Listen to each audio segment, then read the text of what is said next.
Good morning, ladies and gentlemen, and good morning, everyone, and welcome to the Dean Callan Show. Today, we're going on live at, 1 minute past 6 when we said we were going to go on at 6, which is amazing. Like, this is the most on time I've been in a long time. And yeah, I'm pretty excited about it. I'm also excited because today, as if you have actually read the title of the screen thing that we put out, I'm going to be drinking RinQuinQuin, which is right up there amongst my favorite things to drink. This is one of my other favorite things to drink. This is an Ottawa. It's kind of like a Canadian whiskey Manhattan meets a Toronto. So it's kind of like Canadian whiskey Manhattan with Fernet Branca and a dash of sugar. And it just tastes like magic. It's actually pretty magical. This might be the greatest episode for tasting things of all episodes ever. I'm pretty excited about it. And also, I've got another first. This will be the first time I'm ever bringing in a guest from a green room. There's a new feature in my streaming software which allows me to bring in in this case, Gavin, right? Gavin's going to be brought in. And I'm actually really excited about this because I don't know anything about all these products, but I know they taste great. And it's one thing, something tasting great. It's another thing, it tasting great, and you having the backstory behind it that brings more depth to every tiny little taste that you have. So I'm excited about this. So Gavin, I've got you on mute, mate. Let me try this. Hey. Bam! How you doing, brother? Amazing. You How good? are you? I'm really All good. good. Now, obviously, I can't tell whether or not the audio's working for Gavin and everything's coming through nice and clean. But please, this time, tell me, right? If both our audio sounds nice, great. If it starts to lag or change, because this is the first time we've ever used this type of interview software, let us know in the comments and we'll get that audio tweaked. How you doing, Gavin? You excited? Excellent. I'm Super excited. I'm super excited. On the Dean Callan Show. Did you, when you spoke just then, did you say like, I'm really excited to be on the show? No. Okay, so it might have broken up as it come into me, but I thought you were doing a Wayne's World type thing. No. How do I get these? How do I get these? Wait. Is it that way? There we go. Yeah, you got. Right. And what else are we tasting today? We've got, how do I pronounce this? Absinthe. Absinthe. Yeah, true. True. Yeah. Absinthe true. Yeah. Like as in true absinthe. Yeah. Mate, I'm not going to lie. You've drank 3 bottles of RinQuinQuin. Hey. I mean, it is a Thursday, okay? Yeah. I would normally drink. The problem with the RinQuinQuin is it tastes, once it touches your lips, it tastes so good, and then it's gone, and you don't know where did it go. But the thing is, oh. There we go. Let me find.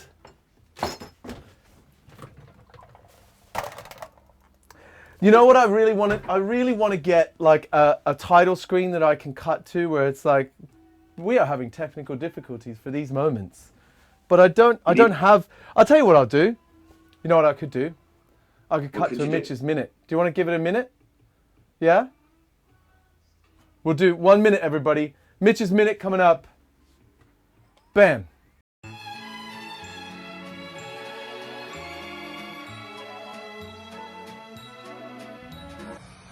Alright, I'm filming this one at night. I haven't got a question yet. Dean doesn't know I'm filming it at night. You can see my dog in the background there waiting for me to go to bed.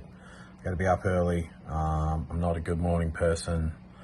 So I'm gonna shoot this minute out now with a 30-second review of the first thing I could find that was I don't know. Maybe nobody had tried. It's called Nixta, I think. Could be saying this wrong. It's a 30 ABV Mexican produced elote liqueur, so corn liqueur. I read the bottle. I don't know. It's got some marketing shit on there. I tried it once before. I didn't really remember what it tasted like. I did try it one more time so that I didn't look like a goof bag there going, oh, I'm getting notes. I mean, it says corn, caramel, vanilla is pretty good definition.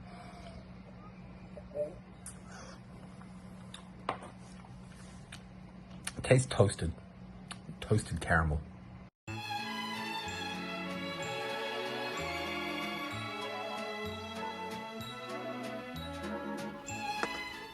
All right, so we learned something new about green screen. Like, could you hear me, Gavin, when you were in green room land? No, I was minuting.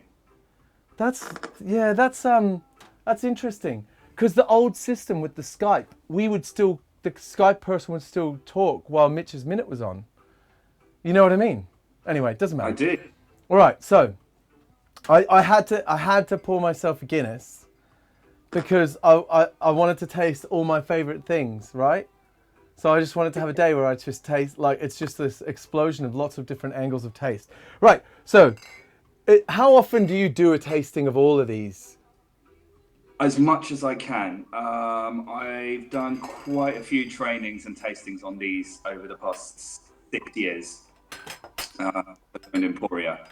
So I had never heard of any of them.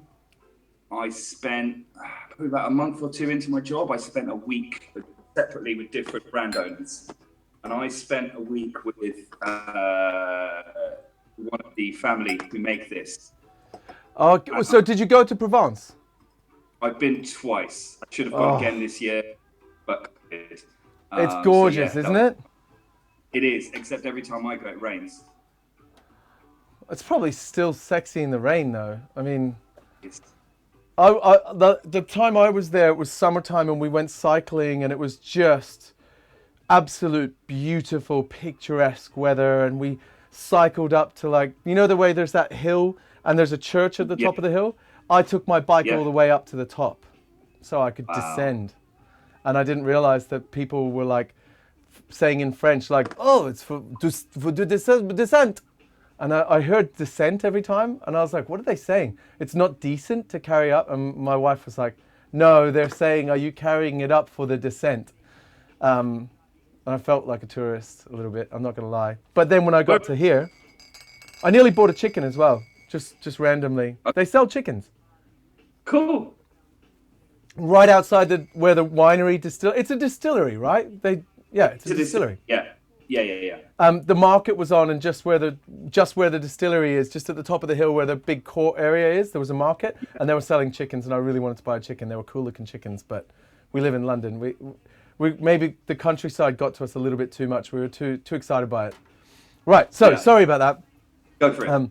But yeah, I've been to the area, absolutely gorgeous, love it. And it's one of my old sayings that, like, the sauce tastes better at the source. And It does. I mean, that's where every time I taste this, it transports me right back to Provence. So I'm excited about tasting all of these together. I haven't tasted these two. I've tasted this. Yeah. Right, so where would you start? I would start with RinQuinQuin. Okay, the RinQuinQuin or RinQuinQuin?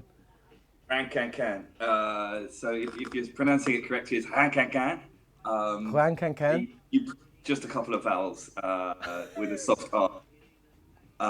If you're saying it as it's spelled, it's RinQuinQuin. As I said, if you buy it, you can call it whatever you want. But how do you pronounce this one then? How do you say this?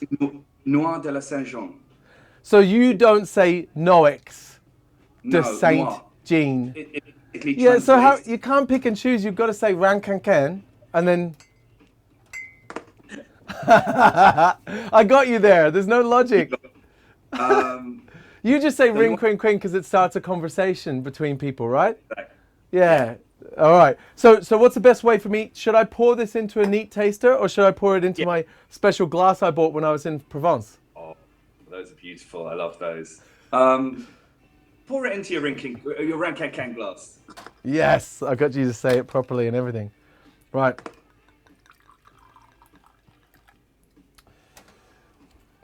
So the production, all of these kind of stay the same. You've got a base wine, and then separately you've got product, sugar, alcohol, macerating. they'll blend it together with the wine. Anything that's left over from the maceration will then be redistilled in a pot still and then put together, and then you've got a product which will sit in stainless steel for anywhere between 6 weeks and 6 months, depending on the product. So when you say product, you mean like, is it grain neutral spirit with all the steep inside it? It'll be neutral beet spirit with, okay. For example, RinQuinQuin will be peaches and peach leaves. Okay, amazing. And so they steep, and then they pull that out, and then they have the must of the leftover of the peach and the peach leaves. They then put it again with grain neutral spirit, and they redistill that. Yeah. And is that in like a copper alembic? Yes. Yeah. So they had a very old alembic still, which had steam coming out and string hanging off it, and the may rest in peace, the oldest still is Jano, who was 85, 86 when I met him, and the still was probably 120 years old, and he'd worked on it for 60 years, so he wouldn't let them change to the new pot. And actually, that was in the old distillery, which was just away from where it is now. So they would still make and a few other products.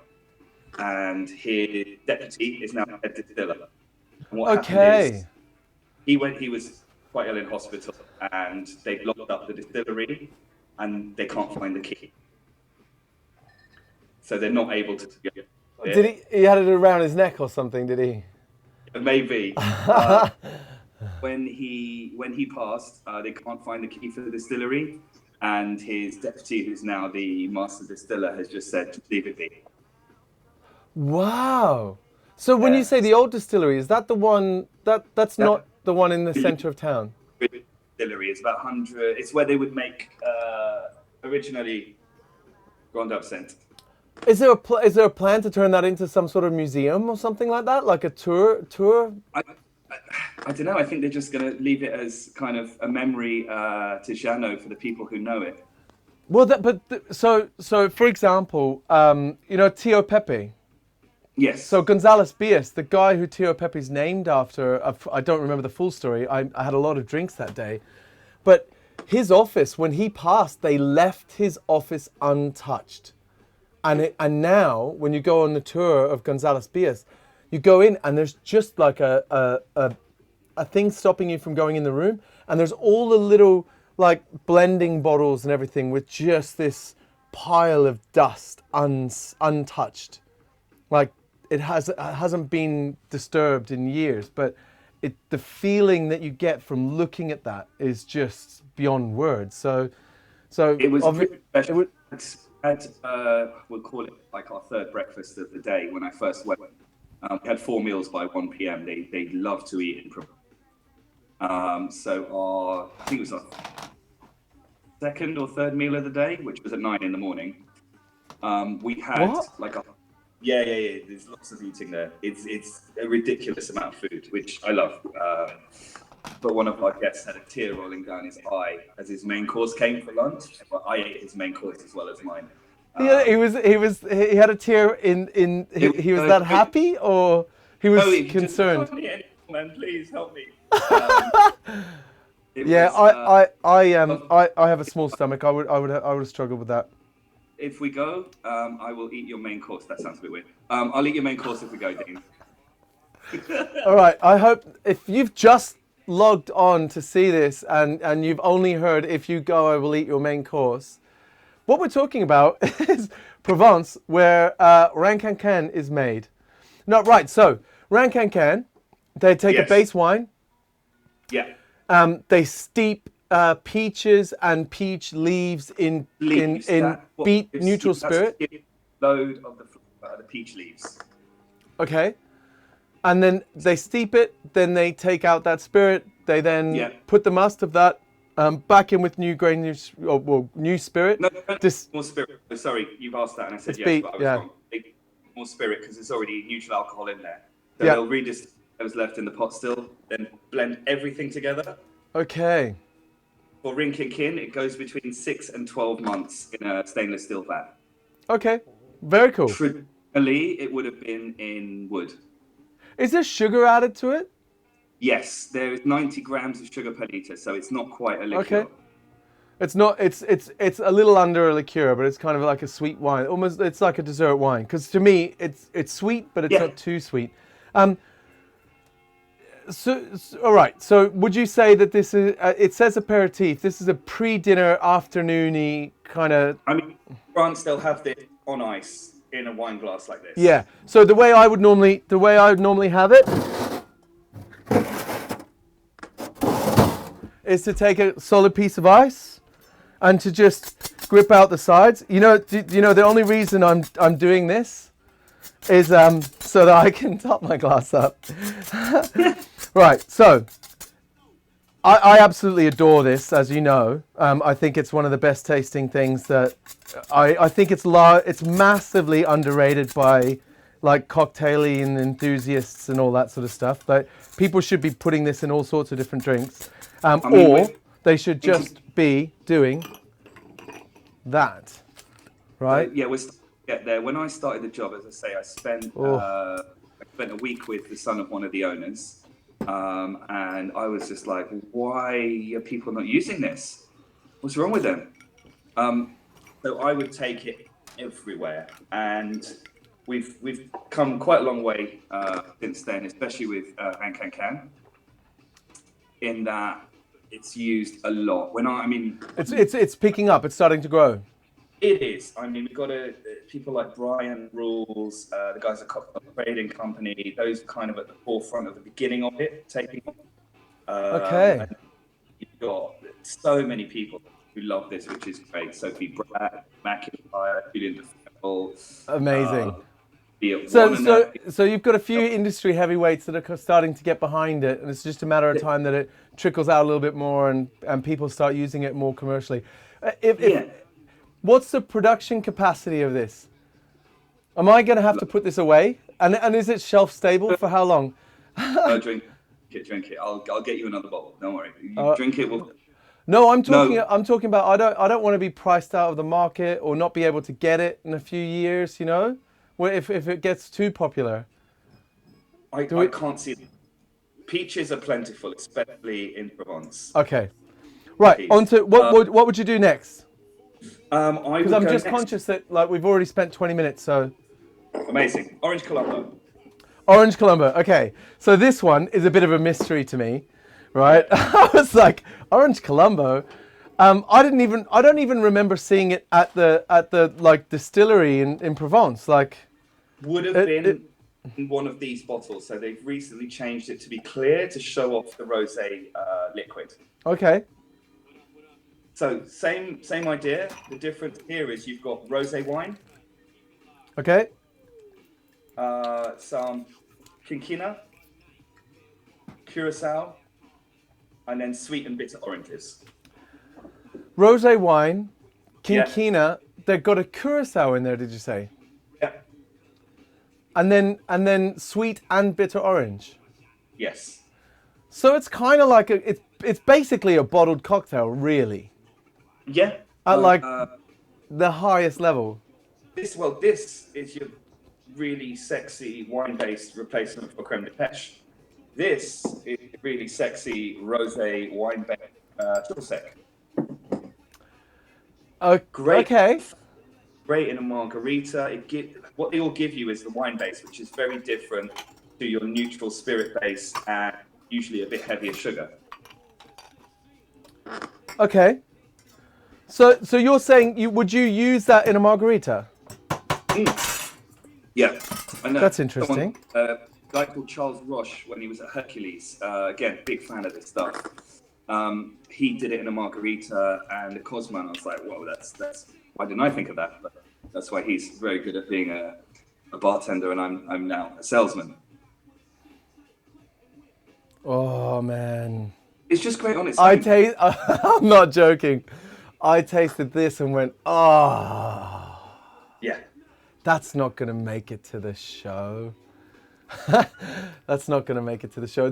This bottle here was the one that I was meant to use today. That's why when I took a photo, I sent you the photo this morning, the stock arrived just in time. because the previous bottle I had only had this much left in it. I just couldn't help myself. I knew bottles were going to turn up today at some point. It's Orange Colombo. When you say you would use it in a margarita, can I make a drink with it right now? Do it. I'm going to take your advice. I'm going to pretend like I'm working in a proper bar and I'm a proper bartender. And I'm going to do these ones. Oh. I'm going to make a margarita.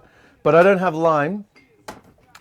Instead, I've got bergamot.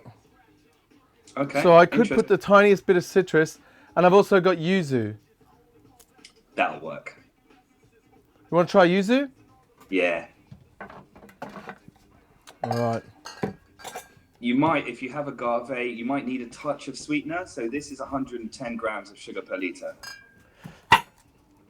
Whoop. Nope, that was the wrong one. So I don't have.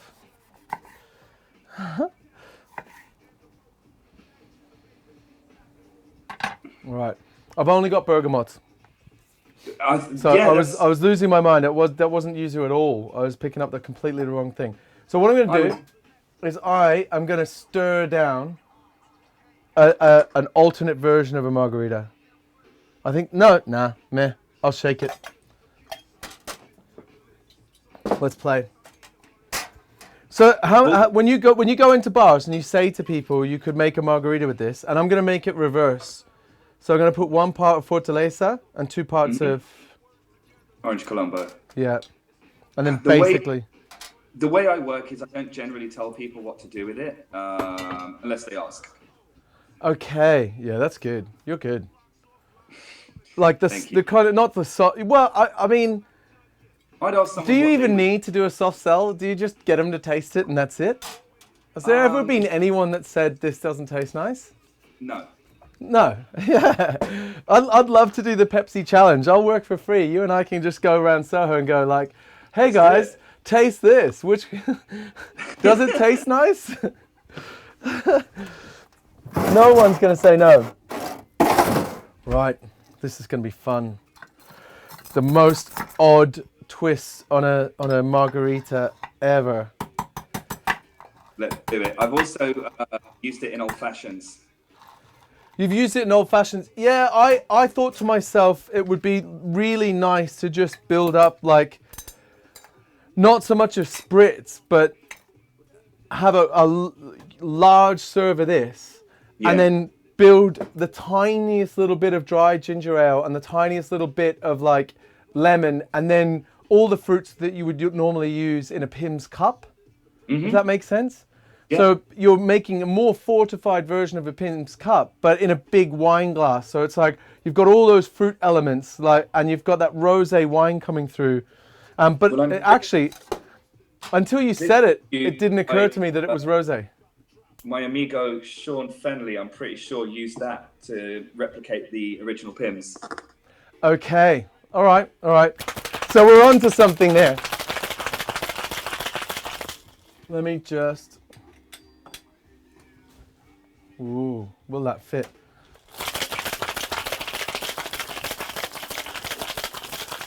The reason I said I wasn't going to shake it was I was really concerned about my microphone falling out. All right, you did well. You know, I mean, it wouldn't be the Dean Callan show if things didn't go completely wrong halfway through, right? And I'm going to double strain.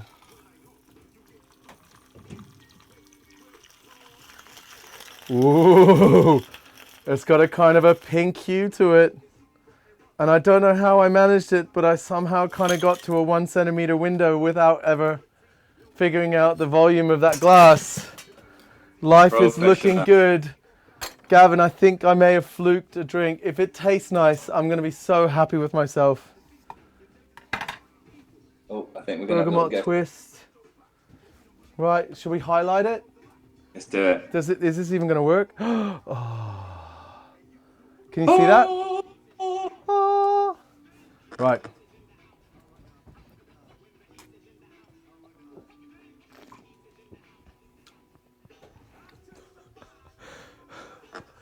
C'est bon? Oh.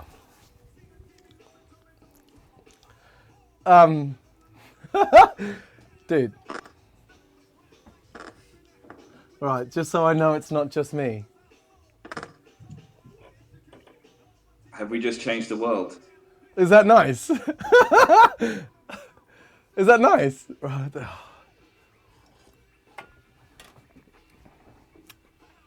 That's spectacular, man. That's actually really good. So floral. Like the twist of bergamot on the top, like, it's like, yeah, I think that's worthy of Provence. Like, and it's equally worthy of Provence and worthy of Mexico at the same time. It's, Fantastic. yeah, it's amazing. It's really nice. Right, Well, so that was like that was a fluke. If I got this in a bar, I'd pay money. I'm hoping to have the smoothest Dean Callan show of all time. Mate, it's because you're on it. I could be your lucky charm. You don't say that too early.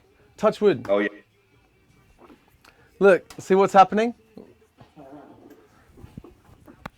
See, my mic is now falling out through my shirt. That's all right. I can still hear you. You can still hear me? All right, Don't come on, show. come on, come on.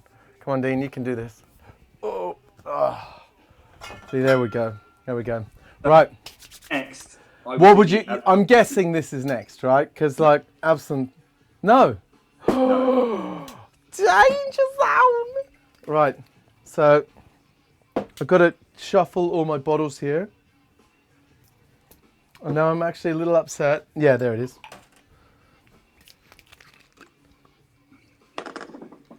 Right, this is the best fun. Right, so this one, when you, okay, vermouth à la absinthe. Okay, this is interesting.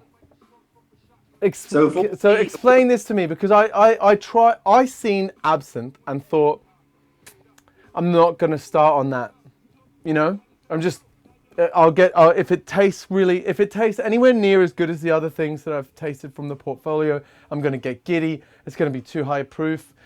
Dangerous things will happen. But I didn't even read the back. So explain vermouth. Read the front or the back. Yeah. Yeah. 17% 18% ABV. So we all forget. It seems we all forget absinthe is a plant. Yep. Absinthium artemisia is a plant. All right. So it's a vermouth with an extra amount of. Exactly. It's not an ABV of a drink. It's a plant. So one of the things you probably wouldn't have noticed when you were there are absinthe fields. No. You will have six or seven different types of absinthe growing next to each other, but they're like by the roadside. They're not up in the mountains where you have the gentian, where you'll have the walnuts when we come to that. It's very low lying, and it's literally by the roadside. It's where they get all the absinthe. So their original business was making absinthe.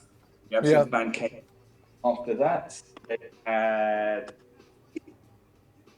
Oh, yes. Okay, so I've got this.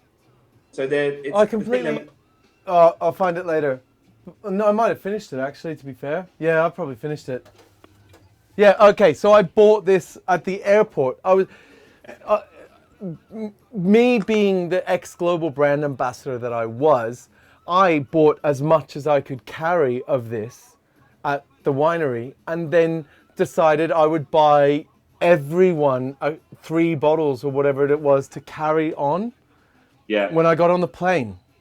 And I was going to buy 3 bottles for this person, 3 bottles for that person within my family group. Do you know at the airport in Provence, you can't get RinQuinQuin? No. Yeah. Why? I was so upset. I was like, you know those memes of people on their knees being like, no! Because I basically was like, why pack my bag full of booze and then pay the extra weight thing when I can just buy bags of it and carry it at the airport? They'll obviously have it at the airport. Sorry. They did have this at the airport, so I bought this. Antoine Robert, who's again his family, the Robert family own the distillery. I think he deals with the duty free, so he's listening. Antoine, Dean is. Oh no! Oh, I'm sorry, Antoine. But you would have made at least, I don't know, a couple of pounds out of me after they take all the duty and all the other stuff off you. But I definitely would have bought a few bottles on my way out. There's a. So yes, so then Henri Bardouin was the distiller of the pastis, and that's essentially what it was named after. And if you notice on all the bottles that you've got previously, it has HB on there. Yep. So that's for Henri Bardouin. Okay, very cool. So, Absinthe Roux, it's got the botanics from absinthe, Grand Absinthe. So wait, I've got that as well. Yeah. I'm sure I have that as well. It might be in my other collection. Okay. So what's the difference? So they do a lot of different absinthe. So they've got this one, and then they've got this one. So after the repeal of the absinthe ban in France in 1999, yep. So what happened then is Touillon, which is spelled Touillon, yep, was regulated. Different countries have different regulations. So for the UK, it's 35 milligrams per litre.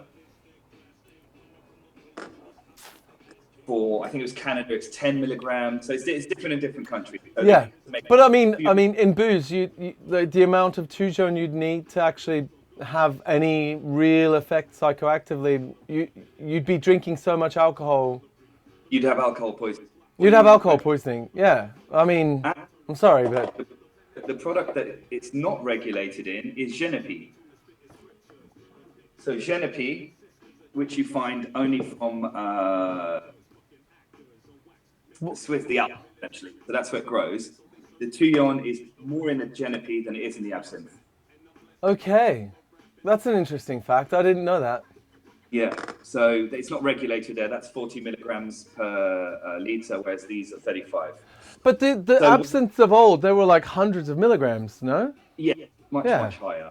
And they would have generally, before phylloxera, they would have used probably a wine-based spirit.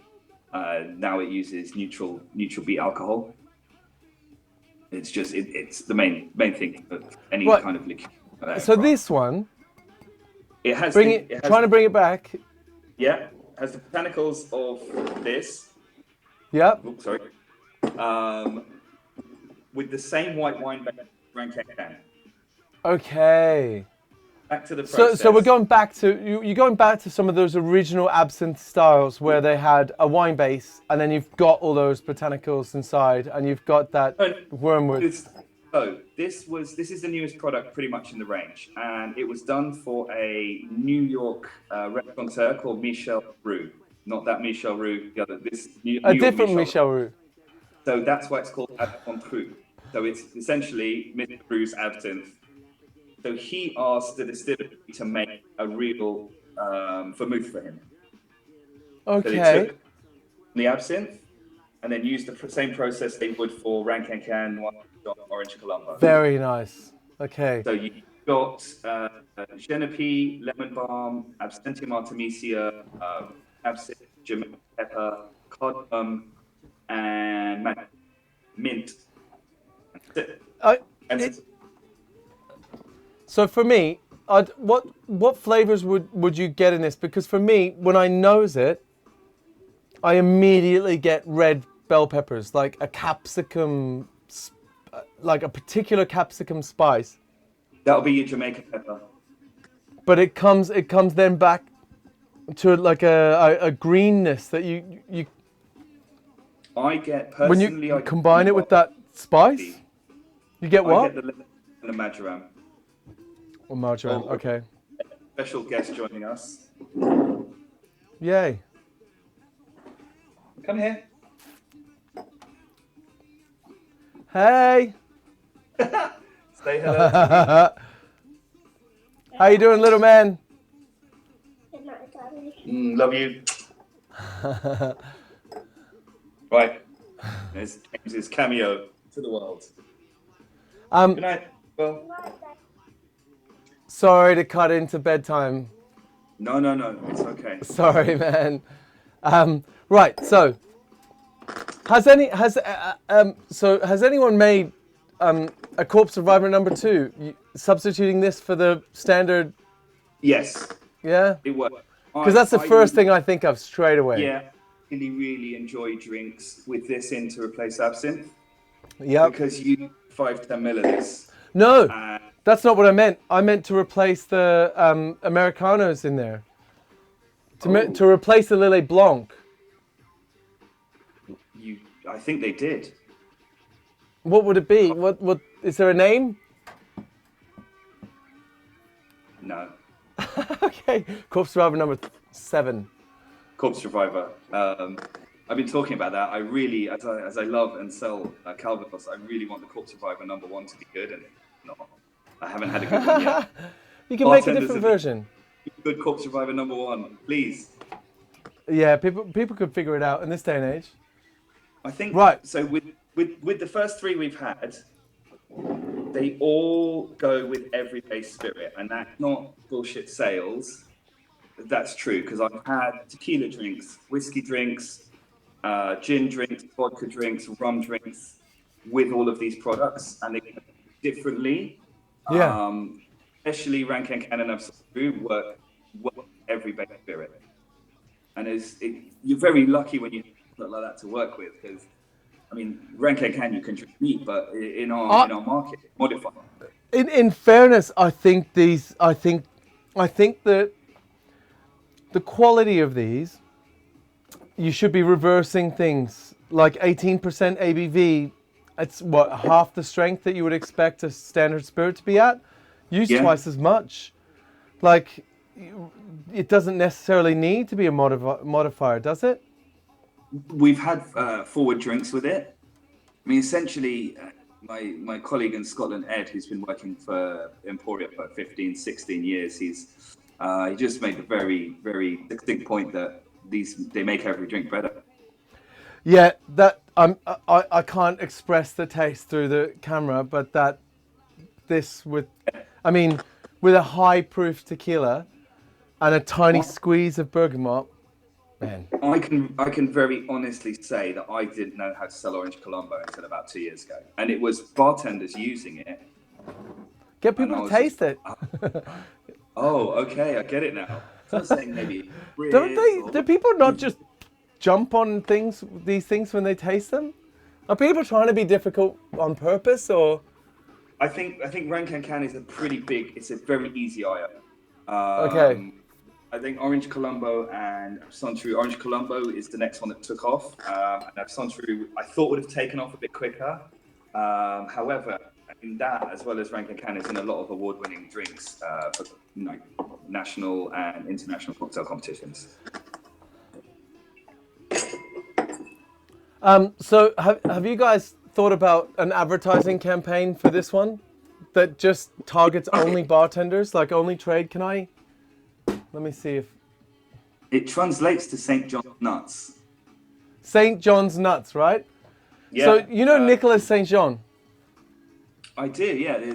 Nick St. John, right? So have you ever seen the advert that's got Robert De Niro in it? And he's like dressed as a hipster and stuff, and he rolls in. They're like, no, we didn't want Robert De Niro. We were talking about the new Nero. The new Nero, not Robert De Niro. And Robert De Niro's in the ad. And right? So imagine like you've got someone directing this amazing, like cinematic, beautiful, like 2,400 frames per second, slow motion of him flaring with this Nick St. John bottle, and they're like, no, it's not Nick St. John. St. John. Right? Boom! Advertisement. Everyone would love it. If you could afford to get Nicholas St. John to do it, I don't know what his day rate is. Hang out more. These are the kind of crazy ideas I would come up with as well, possibly after 8 months St. John or 2. Again, Antoine, if you're listening, there's your marketing. It'd be so easy. But it would be just fun to make it happen, it happen, and then be like, no, we didn't say Nick St. John. Noir St. John. Noir St. John. Right. So again, with the exception of the Absinthe, these are all traditional Provençal products. So RinQuinQuin used to be a category. So there used to be loads of different RinQuinQuin producers. there's now only Distillery de Made Provence. So they own the copyright, the trademark, sorry, to the name RinQuinQuin. So nobody else can make one and call it that. So there used to be a lot of them. Now there's just the one. It's just ours. So with the Noir Saint Jean's, there are others out. So what happens? Okay. On I have Saint to try it. I have to try it. I'm sorry. Let's do it now. If you want, just from a very simple perspective, if you want a cheese board wine, this is your wine.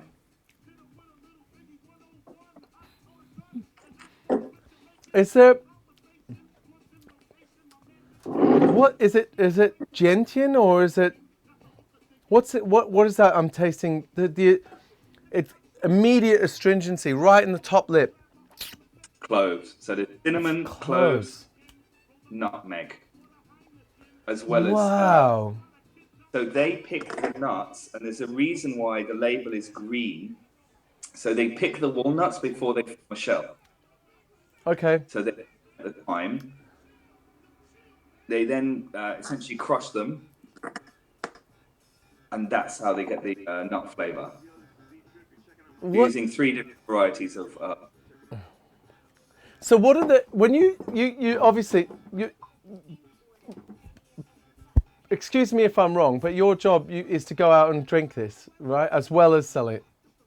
My job is to go out and sell it, and maybe drink it. How much of your AMP or T&E do you get to actually take people out and drink it? Whatever I need. Because so when you go into bars, what would they make with this? Well, actually, I was in Murder Inc. last night, and they had 3 of their 4 London Cocktail Week drinks had this in it. 3 of their 4? Yeah. Yeah. I mean, they've done this with Belvedere, and it's not an immediately obvious thing to me to use a white spirit with this. No. It's worked historically with like bourbon, rums, especially pot still rums. That's where I would personally see it more. Okay. So wait, you think more bourbons, more rums? Because I was about to put a Canadian whiskey in it. Do it. Right? Just off instinct, but I'm riffing off something else I had in mind that this would work, I think, better with. I'm still going to do it. Sorry, man. Right, so have we been through the whole range that I have access to? I was going to come and join you in person, but I think I know. I'm sorry, man. We're trying to do our best to keep the COVID thing going, right? Got our sanitizer here. But you're more than welcome to come back and we'll go through this again. Like my dream situation is to get to a stage where it's not just you and me, it's you, me, and a couple of other people doing this in this environment. But then there's 20 or 30 people that come along and get to taste everything we're tasting. You know, so it's not me going, that tastes great, to a camera and hoping everyone believes me. Yeah. The one I wasn't, and I was going to bring to you was Gentian de l'Eau. Okay. So that is a gentian product. So the same principle applies. Okay. So Noir Saint Jean has a red wine base. The Gentian de l'Eau has, again, the same wine base as RinQuinQuin and Absinthe Rouge. And they're using gentian from the Auvergne Mountains. Or the Lure Mountain. I'm thinking about another product I used to work with. Okay. So this is another one I need to try. Where is this? Where are these all available? Because we keep buying them from Master and Malt. Yes, so, I mean they'll have. Is that the easiest place? The Whiskey Exchange has them, and then. Drink Shop, and again, different retailers might not have all of them. They might have some of them. You can pick it up at Jerry's. You can pick some of the absinthe. Actually, you know what? I'll go back to Jerry's. The last couple of times I've been to Jerry's, I've had lovely conversations with the guys, and it's actually been really nice. I'm going to tell you this, right? Do it. For the first time in my life, I bought a bottle of Maduro. I might be getting old, but I bought it so that I can I can follow up on an advertisement that myself and Daniel Nevsky bonded over recently that said, this is how to go through an entire bottle of our product. And it had a bunch of cocktails that if you make them all goes through their bottle. So we're going to live stream that. I mean, let's not. I'm of an age where I loved Midori. It's first try. There's I think that maybe too much brand bashing around here, and you know, we all you come up and you know. Your taste change, your taste develop, the way you dress changes, the way you act develops, and you develop as a person. So if you say, "Oh, we're doing," no, it's a great product. Not selling. It's a great product. I think the thing is like my memories of it were like. Have you ever heard of a quick fuck? Oh, the drink. The shot. Yes. Right? So like I used to make loads of those. Yeah. And I was in Australia, so the people that ordered quick fucks were like, "Oh, get out of here, Sharon! Can I get 2 quick fucks, please?" And you'd be like, "Oh." I used to be an assistant manager at an Aussie bar in Earls Court in 2002, and we had an Aussie shots menu. You had cowboys? Did you have cowboys? Yep. Cowboys, yes! Pulls, all that good stuff.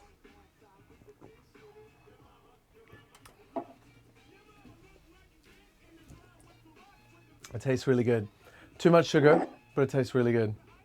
Well, this has got 120. So this and the Absinthe True of the range have the most sugar. Well, I added a dash of sugar. I shouldn't have done so. Probably, yeah, it might not have needed it. That was my fault. So I used to, when I worked in restaurants and hotels, I used to get very nice vintage port every year as a gift. I don't get those anymore. I get the odd nice bottle of champagne thing from friends. So this is my replacement at Christmas for the cheese board. It's got everything you need in it. Yeah, I'm amazed at how well rounded it is. I didn't pick the spice. I thought I knew the flavor straight away, and then when you mentioned the combination of spices, they were so evenly balanced that it tasted like something else, you know. And they macerate the nuts, and then later on they macerate the rest of the spices in. When they macerate the nuts, do they take the nuts and put it in like a sake type thing, and then just hold the sack above the maceration and dip it in? Sounds a bit weird. Tea bagging. Yes. They get the nut stain, and yeah, that goes in. They're in a sack though. The nuts are the nuts. Yeah. Please tell me they're in a sack. Are they really in a sack? They are, aren't they? I was like, because the nuts will fall to the bottom otherwise, right? They need to be in a sack. Well, Yeah. So they take the nut sack and they dip it in. For how long do they dip the nut sack in? 6 to 12 days.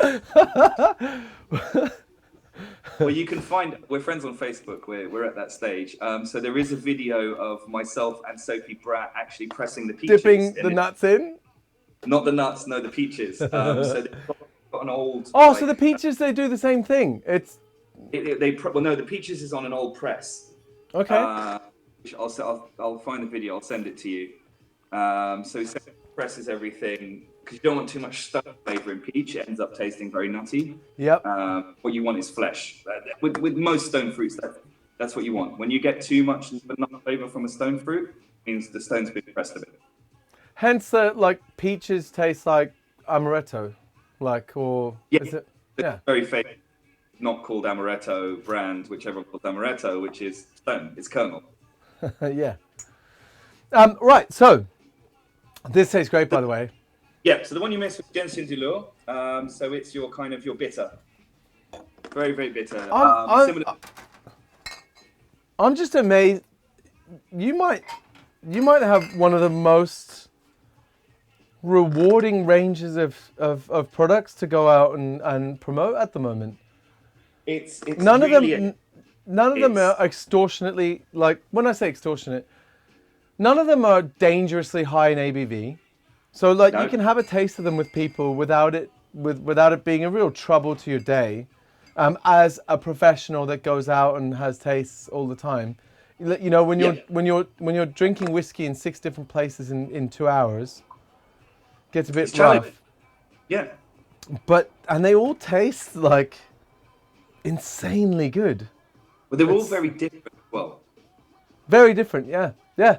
I would not have ever thought that they have even similar bases. And if you put them in completely different bottles, I wouldn't have thought they came from the same place. no, I would have thought wouldn't different place, different base. Yeah, you're absolutely right. I mean, three of the 5 have the same white wine base.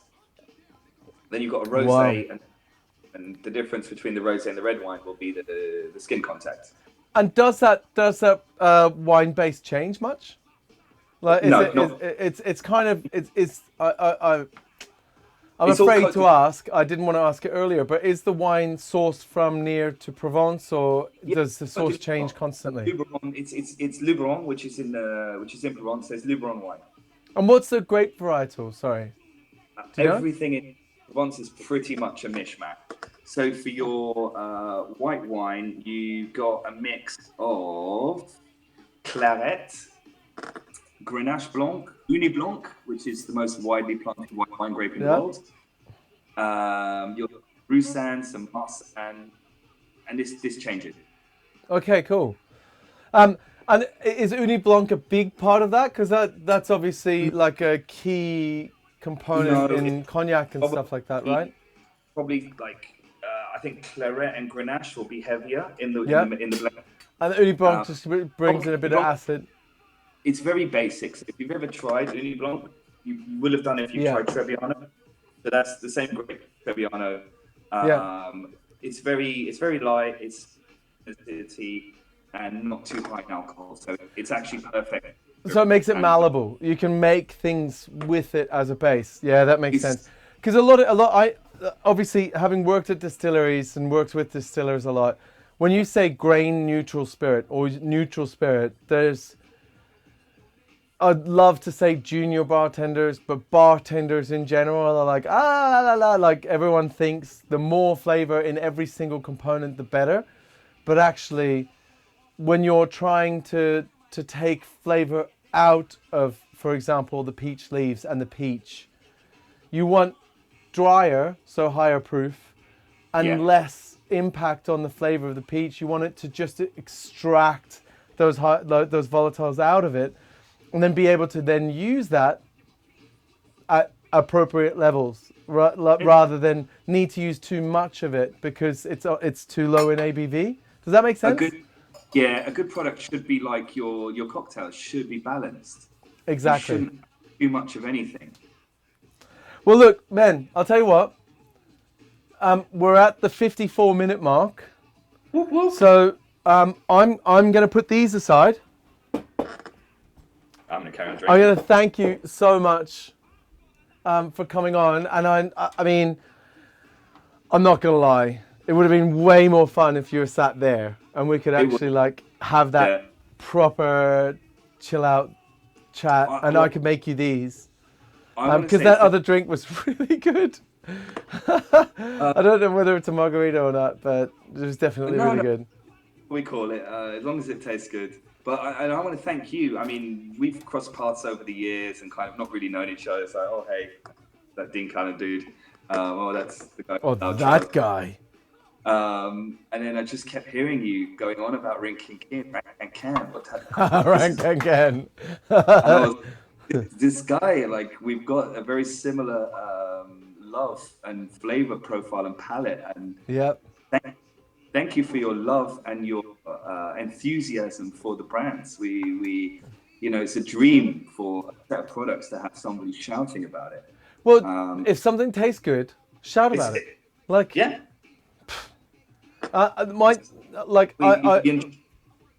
If something tastes good, I'm going to shout about it as much as I possibly can. And then later, when it's like, are you using RinQuinQuin? You know what I mean? Like everyone uses that. Then you can complain about it being too popular, but I'd love to complain about things being too popular instead of wishing they were still around. Does that make sense? Like, I absolutely we should agree. all shout about the things we love. Yeah, and this is good enough. I agree with you, and I'm selling the product, but it's still really underused, and it has a massive potential. Try it if you haven't tried it. If you drop me a message, tell me who you are. If you try it, I'll let you try it. If you think it's rubbish, I'll disagree with you. Everyone will disagree with you. Like, we need to do the Pepsi challenge one day. When COVID's finished, we can do some fun stuff. We'll just get people to taste it.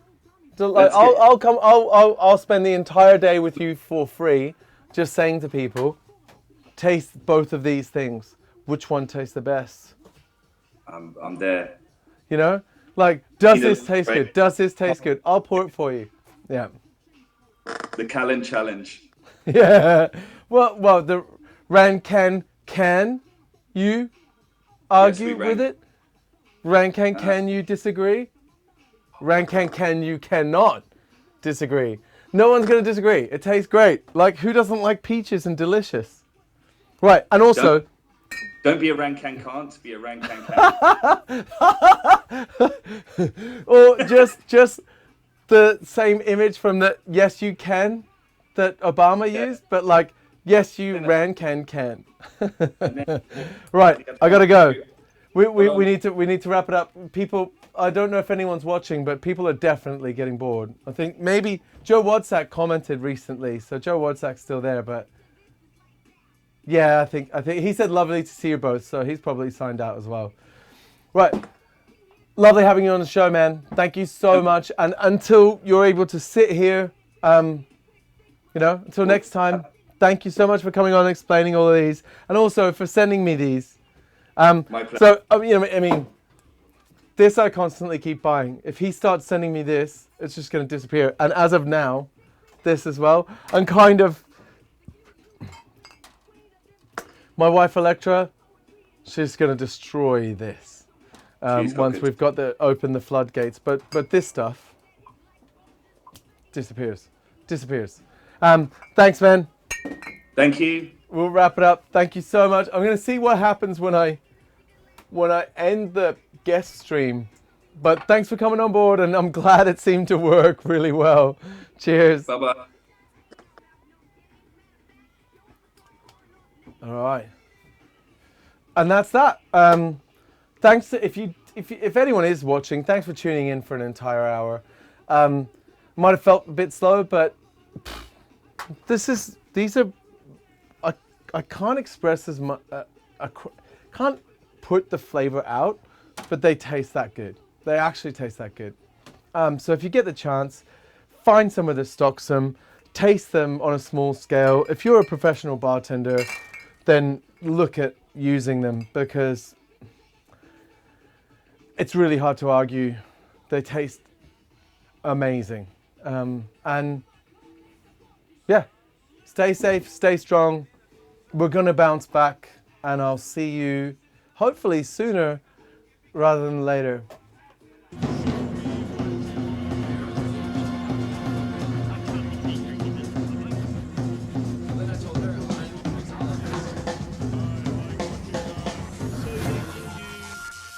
You ordered what?